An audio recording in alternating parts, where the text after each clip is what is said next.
All right, let's get it. First question. Internet questions. Okay, first question.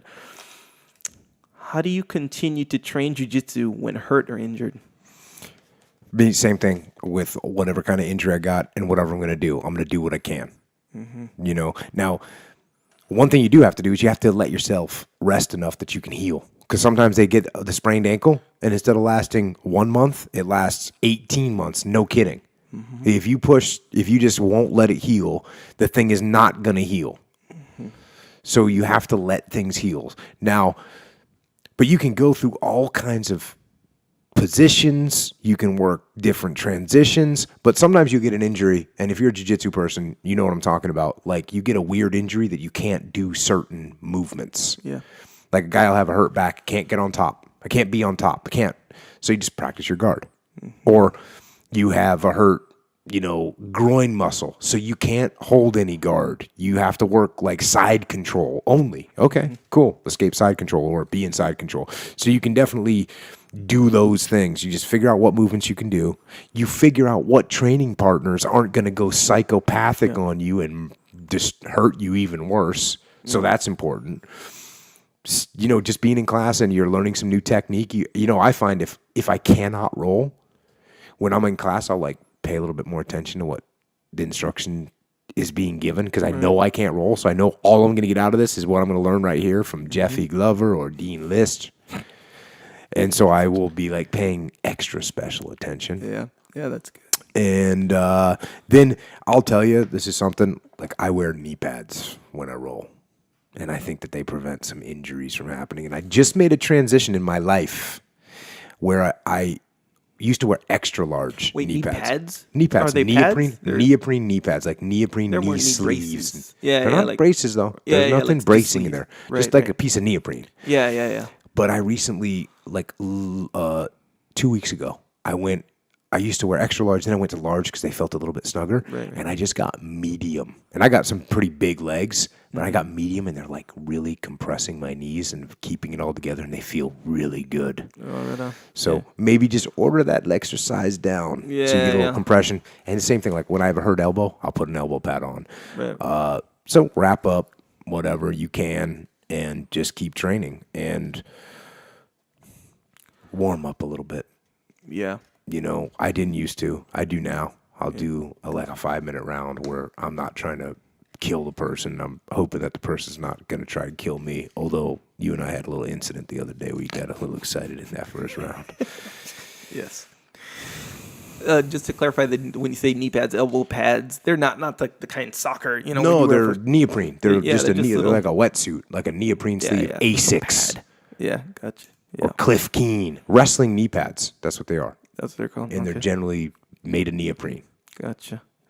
Yeah, so and a lot of this, the training partner thing, that's a big deal. If you choose to train when you're injured, because, man, I can't sit here and say train when you're injured, and I might even say don't train, just learn, like how you say, if you want to show up, because let's face it, man, you can't just not show up on the mats, and, the mats, even if you're not rolling, that's a good place to be. Let's face it, for most of us.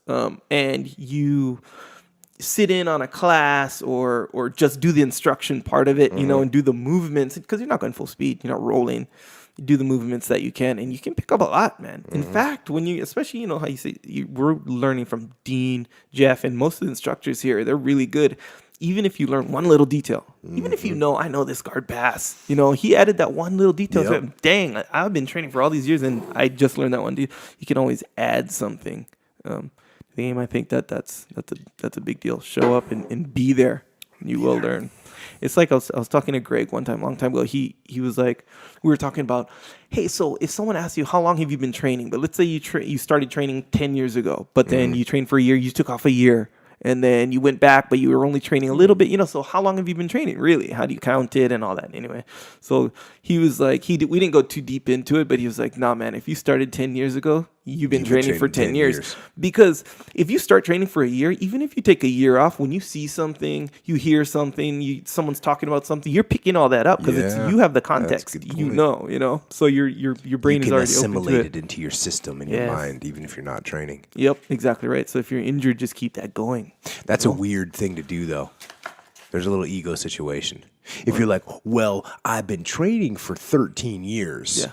meaning I started 13 years ago, but I took a lot of time off. Right. So you might catch me. Right. Yes. And That's basically what they're saying. So just tell people like, I've been training for 13 years. Yeah. Yeah. You And I'm not that good. Gotta. Or, you know what? Let's see how good I am. Yeah. If in Come fact. and get it. Yeah. Because I think it's. Come and get it. It's so automatic for the person like if you ask me, how long have you been training? It's so automatic for me to try to justify my skill with my number of how long. Even though the guy asking typically is just asking for conversation. He's not trying to evaluate how good you're. Oh, really? About When to I ask be. people, I'm sizing their shit up. Yeah, but you're different. How long you been training for? What school? Whatever, but you're different. You compete? But I was talking to Keenan about that. Like, how do you do it? And they're kind of psycho, though. They'll be like, it's mat hours. That's how you say it. You train for 10,000 hours. That's how long you've been training. I don't know if he was serious or not, but nonetheless. That's one way of looking at it. But yeah, the whole injury thing. Man, I don't feel the same way as you, though. I think, don't train, you know what? man. I definitely Injured? keep training. And I'll tell you what, like I've said this before, if my back is tight, nothing better for your back than jiu-jitsu. Yeah. Your neck's a little sore, jiu-jitsu. Yeah. Shoulders need a little stretch, jiu-jitsu. No, I'm not saying go out there and you're going to be able to kill it. You're not going to be able to go like the super hard, crazy rounds. It's not going to work. Yeah. Yeah. Just be careful. I would say be careful. Yeah. There you go. Yeah, I am not a doctor. and probably if people listen to me as if I was a doctor, their health would be deteriorating very quickly. It'd be in question for sure from time to time. Don't sleep, eat meat, train injured. Go. That's my attitude.